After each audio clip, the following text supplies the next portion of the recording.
Hey! Salut à tous, j'espère que vous allez bien. On se retrouve dans le studio pour parler un petit peu montage vidéo. Et j'ai fait cette vidéo parce que j'ai eu pas mal de questions sur la manière dont je monte mes vidéos, les musiques et puis par exemple la trace GPS. Il y en a beaucoup qui me demandent comment je fais pour enregistrer ma trace, la mettre sur un logiciel, etc. C'est très simple, vous allez voir. Donc je vais regrouper un petit peu toutes ces questions dans 5 thèmes. Et je vais vous présenter du coup 5 astuces pour améliorer vos films en parapente. C'est parti.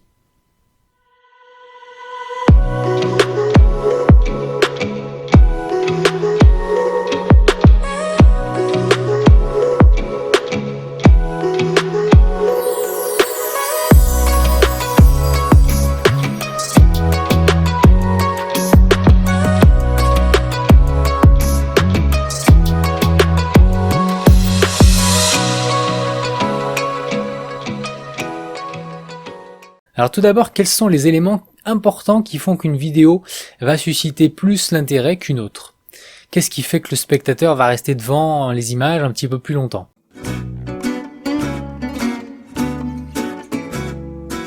Alors depuis que ma chaîne YouTube elle a trouvé son format principal, on retrouve souvent les mêmes éléments qui font que le spectateur arrive un petit peu mieux à s'immerger dans le vol, ou plus simplement dans l'aventure, dans l'histoire. Et le mot-clé qu'il faut retenir, c'est l'histoire. Si on veut capter l'attention de manière durable sur notre vidéo, il faut que ça retrace fidèlement l'aventure qu'on a eue. Une aventure dans laquelle vous avez été le personnage principal, qui a vécu des choses, qui a ressenti des émotions, et ça, faut arriver à y transmettre. Donc il faut, comme dans tous les romans, un début, un milieu et une fin. Donc par exemple, une introduction d'abord, qui pose le décor, qui met le contexte. Il n'y a pas trop de vent météo, et puis j'ai 2 heures devant moi. Donc le temps d'un vol local, qui explique le défi, les contraintes, la préparation.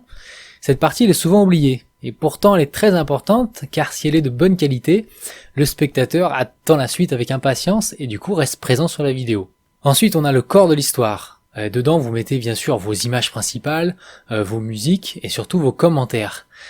Et oui, il faut immerger le spectateur dans votre monde. Il n'y était pas lui ce jour-là, donc il faut qu'il ressente quelques émotions que vous avez eues. Le parapente c'est vraiment très émotionnel comme sport, et du coup il faut qu'il comprenne les enjeux et les difficultés du projet par exemple. Alors pour les émotions, bien sûr, superposer des images et de la musique, tout le monde sait faire aujourd'hui, et vous pouvez avoir les plus belles images, il vous manquera quand même quelque chose si vous n'avez pas su raconter une belle histoire, si vous travaillez pas un minimum la forme.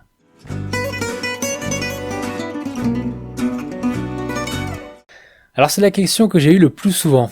Comment tu fais pour avoir ta trace en 3D? Quel logiciel tu utilises pour l'intégrer dans ta vidéo? Super simple.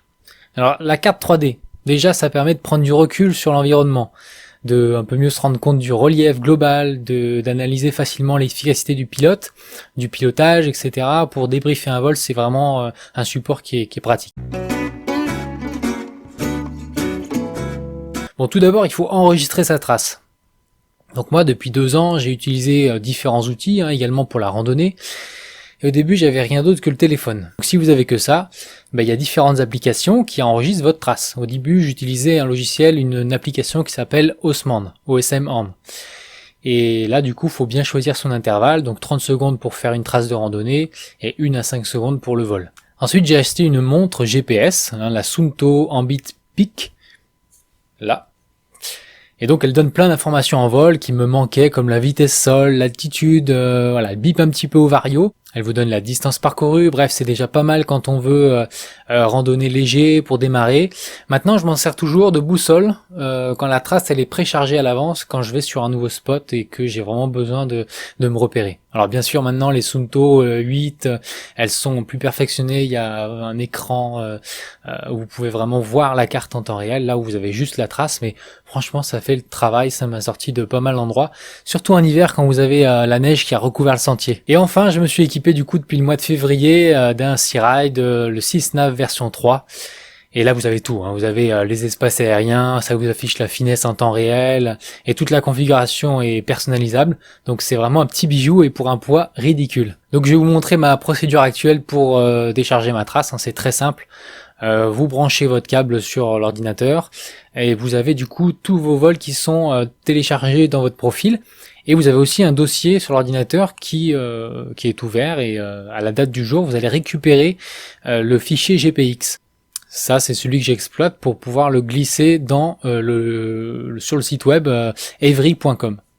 Donc ensuite, pour pouvoir l'intégrer au montage, on peut tout simplement faire une capture vidéo de l'écran. Hein. Pareil, il y a plein de logiciels qui le font. Moi, j'utilise mon onglet de logiciel de montage, capture, et voilà. C'est assez simple. Une fois que vous avez monté, vous pouvez régler la vitesse pour montrer la trace plus ou moins rapidement. Donc voilà pour la trace. C'est pas compliqué finalement. La GPX, le site Avery, et déjà vous avez un bon support pour immerger un petit peu plus et comprendre l'environnement, le contexte. Donc ensuite, pour ajouter du contexte à vos images, vous devez travailler le récit de votre histoire, c'est impératif. Donc soit des sous-titres, le plus simple pour démarrer, soit la voix off, ou encore le face caméra, comme je suis en train de faire actuellement. Moi, pour pas me perdre dans la narration, éviter les redites, les là je suis en train d'utiliser un prompteur. Mais sinon, vous pouvez tout à fait vous filmer quand vous faites votre randonnée, ça vous filme au cœur de l'action, c'est encore mieux. Et la chose la plus simple, vous voyez, c'est comme je suis en train de faire. Je décris ce que je suis en train de faire. Donc là, je suis en train de monter pour un rando vol du soir. Je suis parti après le boulot. Et course contre la montre, contre le soleil. Parce que les journées sont courtes. Voilà.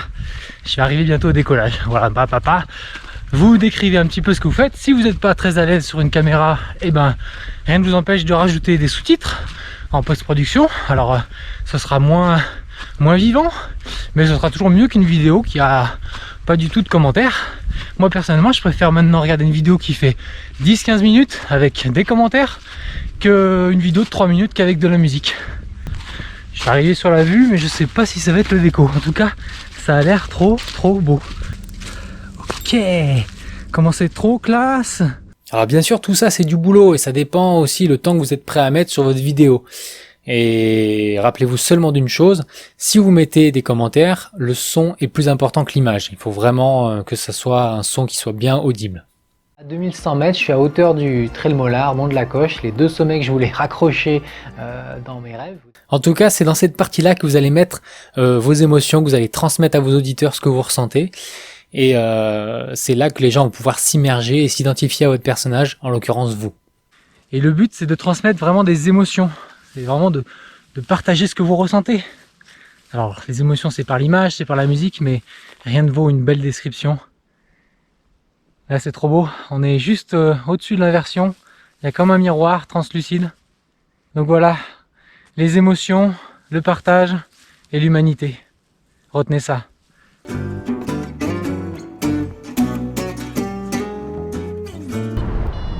Ok, c'est que je sais pas dans quel sens il faut que je fasse ma laisse de chien. Est-ce qu'il faut transiter tout droit ou une laisse de chien?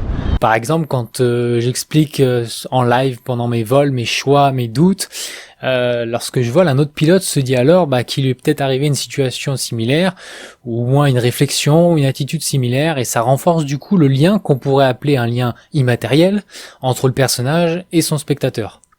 Et là, il a un peu plus envie de connaître la suite. Il reste vraiment dans l'histoire. Alors d'après des études scientifiques, si dans les années 2000, la durée d'attention moyenne d'un humain, elle était estimée aux alentours de 12 secondes, 15 années plus tard, elle est plus que de 8 secondes. La cause, c'est simplement la consommation massive de multimédia ultra stimulants. Rien que pour les pubs, regardez le nombre de cuts que vous avez sur seulement 5 secondes de spot publicitaire. Bref, tout ça pour dire que dans votre vidéo, il vous faut un minimum varier les plans et les angles de caméra. Donc pour ça, vous pouvez utiliser votre caméra principale, je sais pas moi, la caméra qui est sur le casque, la 360 moi que j'utilise, qui est très bien pour varier. Attention à bien la placer bien sûr, je vous renvoie vers ma vidéo sur la pince caméra. Mais voilà, avec ça, vous pouvez couvrir énormément de champs visuels et c'est assez pratique. Faut tout faire au montage, au moins vous y pensez pas trop pendant le vol, vous branchez la caméra et puis vous lui parlez. Démarrer vidéo, arrêter vidéo, comme ça vous touchez pas aux commandes. Après, pour avoir un angle de vue un peu différent, vous pouvez utiliser une chestcam. Ça, je vous en reparlerai dans une autre vidéo. Je suis équipé depuis le mois de septembre, donc je suis toujours encore en train de la tester, etc. Mais je vais vous en parler.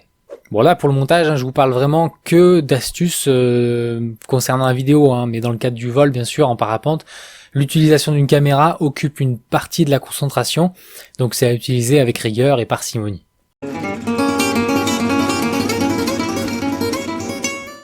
Donc là, ça concerne le montage, hein, c'est des petits trucs, les illustrations que vous pouvez rajouter sur la carte, une petite flèche pour montrer l'endroit où vous allez, le sens du vent, des petits smileys, il y a plein de choses que vous pouvez utiliser. Regardez quand je mets... A few moments later. J'utilise des petites transitions qui vont un petit peu réactiver l'attention du spectateur ou faire un petit trait d'humour par exemple. Si vous y arrivez, c'est pas mal. C'est marqué Air Montagne là. Quoi? Hein? On attend des risques de twist, de cravate et autres décrochages. Allez, 5e et dernière astuce.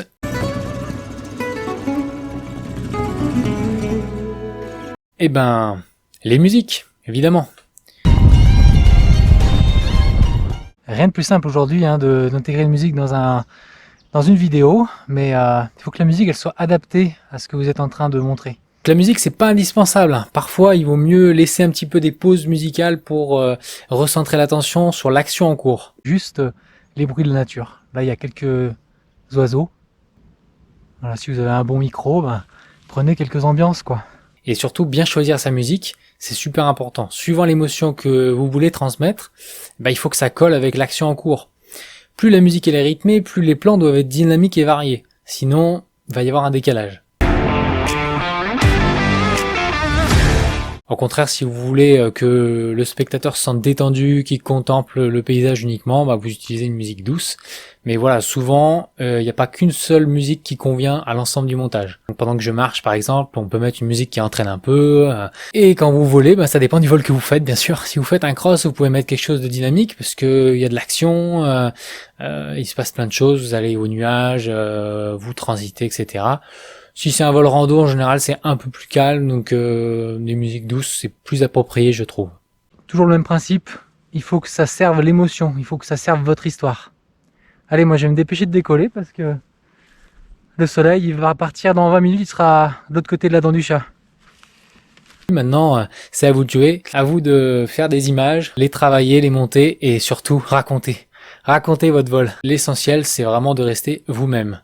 Moi, j'ai l'impression d'exprimer vraiment ce que je ressens, de pas jouer quelqu'un, d'être relativement naturel et d'être humble un petit peu sur le vol que j'ai fait. Et ça, je pense que vous l'avez compris et vous semblez l'apprécier en tout cas. Et quand c'est excitant, quand c'est super beau, oui, j'aime le partager quoi. C'est tellement vivant le parapente. Allez, à bientôt pour un prochain vol. Salut!